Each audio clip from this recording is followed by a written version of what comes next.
میدونم اکثرا کباب دوست دارن، ولی میخوام یه آموزش متفاوت از کباب براتون بذارم با یه تهیه بسیار عالی که میتونه به عنوان یک پلوی مجلسی روی سفره‌های نهار یا شامتون جایگاه ویژه‌ای داشته باشه.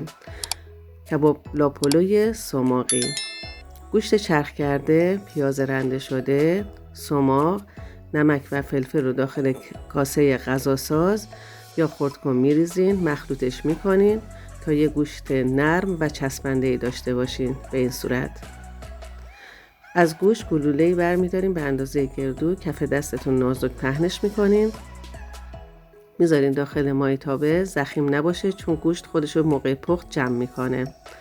بعد روی حرارت بذارین، 2-3 قاشق روغن بهش بدین، درشو بذارین که بپزه.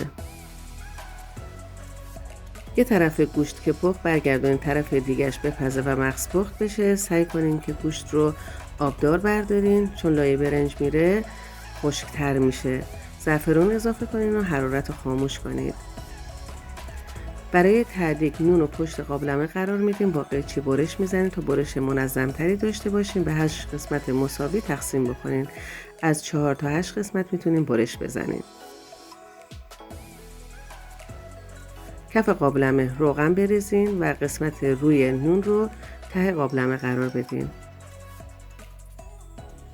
قابلمه رو آب بریزین و نمک بریزین، اجازه بدین بجوشه. برنج از قبل خیس خورده رو بهش اضافه کنید و آبکش کنین. سعی کنین که نرم نباشه.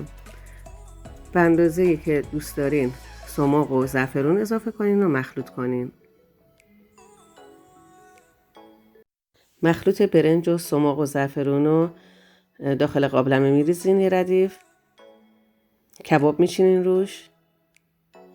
عزیزان، سماق مقدارش بستگی به ذائقه خودتون داره، میتونین 2 تا 3 قاشقم بریزین.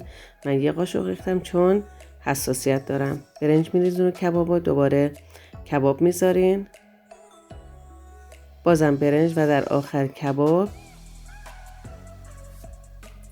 و آب اضافه گوشتی که باقی مونده روش میریزیم، درش رو میذاریم تا دم بیاد.